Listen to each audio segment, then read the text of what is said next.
Smash Legacy was a mod a lot of people confused for being Project M, when in actuality the mod wasn't made to replace Project M.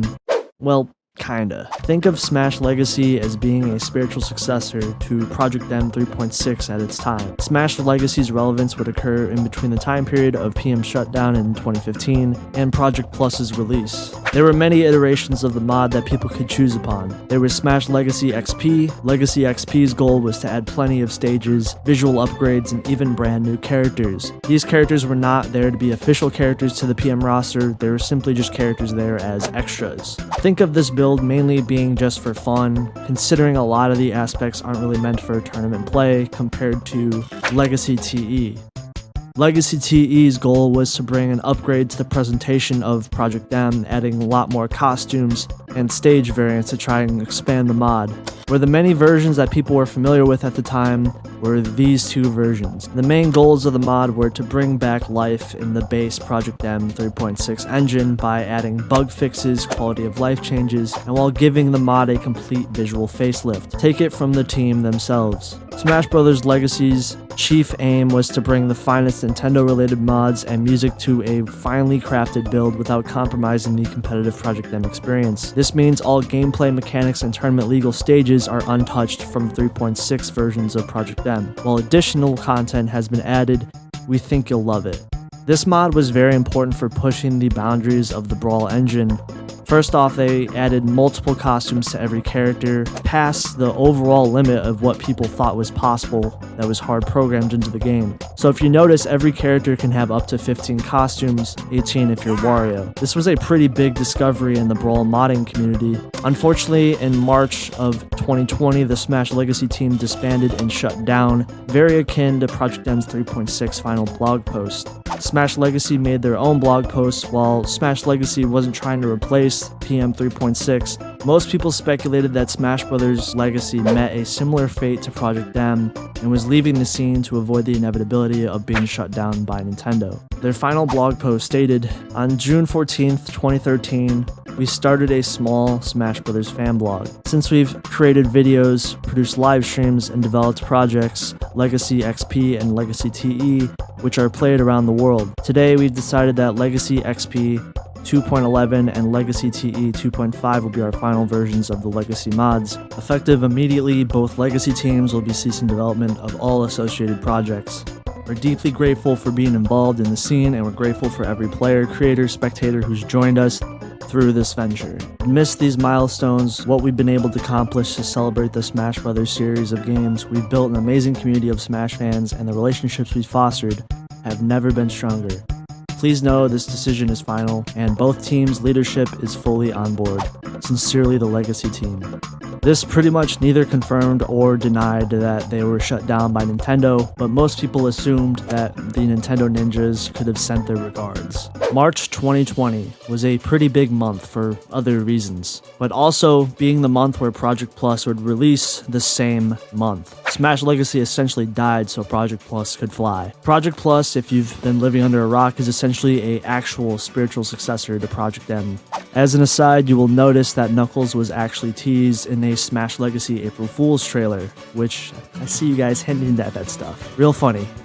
If you noticed, a lot of the cosmetic aspects and costumes that were used in Project Plus actually originated in Smash Legacy. So shoutouts to the team for putting in so much work and pushing Brawl's engine even further after Project M shut down in 2015. So thank them for doing all the work that they did, because it definitely had an impact on Project Plus. To seal out this video, I'm actually going to go over every single newcomer that was in XP. It's been a heavily requested topic to go back and look at all the newcomers that were in that mod. Again, these characters are not for competitive play for Project M 3.6 or even Project Plus. These characters are mostly there just for fun. I'm not going to say every unique aspect of each character because there is 10 characters, but I am going to say my overall impressions on each character, because if I go over every small thing, this video will last forever. Shadow is actually my favorite newcomer that they added in Legacy XP. And no, it's not because I'm like some Sonic fanboy, he's actually really well made. He feels like he actually was developed by somebody who really knows the character in and out, and his moveset feels like he came out of a real Smash game. Shoutouts to whoever designed Shadow. He's one of the characters here where I feel like he fits really well in the PM engine. The one thing I like about Shadow in Legacy is his moveset is staying true to his character. Sometimes when people add their own characters to Smash, they give them moves that I don't really think they would have had if they were added to an official Smash game. Shadow doesn't feel like that at all. He feels very natural to play. My opinions aside though, Shadow is similar in the vein to Sonic, being a very fast rushdown character and also having bait and punish aspects. Compared to Sonic, Shadow is a bit more aggressive with a strong combo and punish game. His smash attacks, he mainly is going to be using his chaos control attacks. His special moves are really unique and interesting, having a projectile to his disposal. His homing attack, his neutral B can freeze opponents in place, and he can also do a short combo out of it. Down B is in the vein of the other Sonic characters, but Shadow's small difference is it deals much more force when grounded, so it's actually decent at landing into his finishers. His up special allows him to teleport very quickly. While it's kind of short, it's a great tool on stage for mix-ups and catching your opponents off guard. It kind of reminds me of a Mewtwo teleport in a way. His aerials are very strong, and his forward air being very similar to Diddy Kong's forward air. His other aerials are great for setting up combos, along with his tilts also being great combo starting tools as well. Waluigi is in Smash. He is a very awkward character, but rightfully so. He isn't a fast character whatsoever. His moves are very weird. Imagine sort of Luigi and Wario kind of put together. That's probably the best way I can describe it. The main difference being that Waluigi is stronger in the air compared to most of the other characters. His aerials tend to have large hitboxes and tend to be pretty strong, and he also has a lot more aerial mobility compared to his grounded mobility. Not necessarily to the point of being Jigglypuff, but he feels very true to his own character. His special moves are really zany and quirky, exactly how I'd expect Waluigi would be if he was put in Smash. Except for maybe his down B, which I know is a Tekken reference. Putting this move definitely is more of a creative liberty. No matter what, Waluigi's still a very fun character. Geno from Super Mario RPG is in this game. He's a highly requested newcomer for Smash. Similar to his iteration in Mario RPG, Geno is a glass cannon, almost literally. He has a lot of projectiles, his special moves hit extremely hard, but he can also be KO'd very easily. Geno has unique abilities like timed hits, where he can actually hit A whenever he's doing an aerial or a smash attack, and if it connects, you'll actually get a stronger hitbox for that attack. Geno has strong special moves like his Geno Whirl attack and his neutral special and down special. He seems like a very fun character, maybe not one I've played a lot, but he definitely seems really fun. Dr. Mario is different from Mario this time around, being his own separate character. I might be a little critical, but I'm not a huge fan of this iteration of Dr. Mario. He's supposed to be stronger than Mario while having a worse recovery, but in my honest opinion, I'm not really a big fan of this version of the character.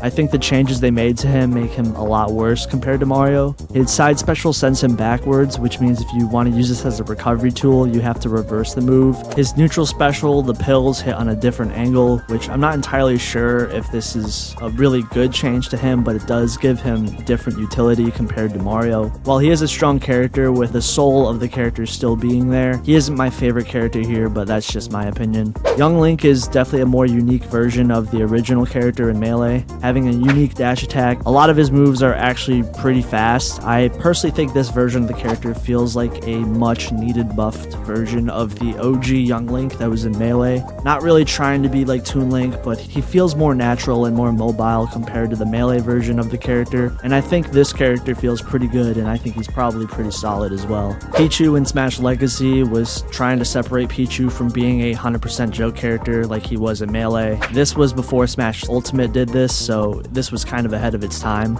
He still takes self-damage, and he's pretty bad with range. In vain with how he was in Melee, he's still really fast and is a combo-heavy character and is pretty fun. Lucina is not a copy and paste of the clone Echo version fighter of Lucina in Smash Ultimate and Smash 4. Her special moves rely on speed and increase her movement capabilities when used. Her sword hitboxes are more balanced throughout the entire blade. This contrasts with Marth's being stronger at the tip. Another unique aspect about Lucina is most of her moves are strongest at the beginning frames of the moves, and the moves gradually get weaker as the frames continue. She has a lot of unique moves in her moveset, like her aerials, her neutral air being probably my favorite new move that she has. She tends to be more floatier than the average Fire Emblem character, and her main boon is the fact that she's very good speed-wise and her mobility is really good as well. Ridley is definitely different from the Smash Ultimate iteration of the character. This version of Ridley has more air control and is probably not the strongest character in the cast, but he definitely has a lot of fun attributes about him. The previous versions of Ridley were a lot more broken,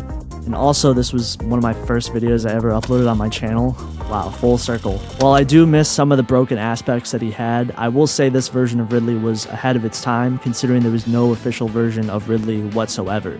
Metal Sonic is a true rushdown character, although he doesn't have a lot of options outside of his rushdown approaches, and his recovery can be somewhat predictable. Outside of that, he's a very powerful character, having some strong damage output. He isn't my favorite character of the 10 characters that are here, but I do like how unique he is compared to Sonic, being an extreme example of a rushdown glass cannon character. A lot of his moves are a homage to Sonic Adventure 2, and I like that a lot of his moves even use his claw attacks, which I think was a nice added touch. He also uses electricity attacks, which I think are also very unique for a Smash character to use. He definitely feels like how he's supposed to feel. Mage Ganondorf is in this game. This is probably one of my least played characters of the 10, so forgive me if I misinterpret his design. This mod for Mage Ganon has been floating around on various PM fan-made builds, and here it is in Legacy XP. The oldest versions of this mod tend to be a little bit broken, but this version of Ganon tends to be actually a lot more balanced. He's definitely made to be faster and expand on Ganondorf's moveset compared to what it was in Brawl and Melee. He kind of feels like a Marvel vs. Capcom character in a way. I don't know if that was intentional or not. I kind of miss the broken versions of this character because I remember it being really fun, but it feels like this version of the character has a lot less KO power, which is more why he seems to be more of a combo-centric character with heavy amounts of mobility. In a way, is the complete opposite of the OG Ganondorf. Not my cup of tea in a way, but he has a lot of unique character attributes that are hardly used by any character in PM, so there's that. Alright you guys, I just want to thank you guys for watching the video. If you guys liked the video, make sure to like, comment, and subscribe. Also, if you guys want to get videos early, there's a Patreon down below in the description if you guys want to get videos early. Shoutouts to my Patreon subscribers. Shoutouts to you guys for getting this far in the video as well. I hope you guys have a good one. Peace out and take care.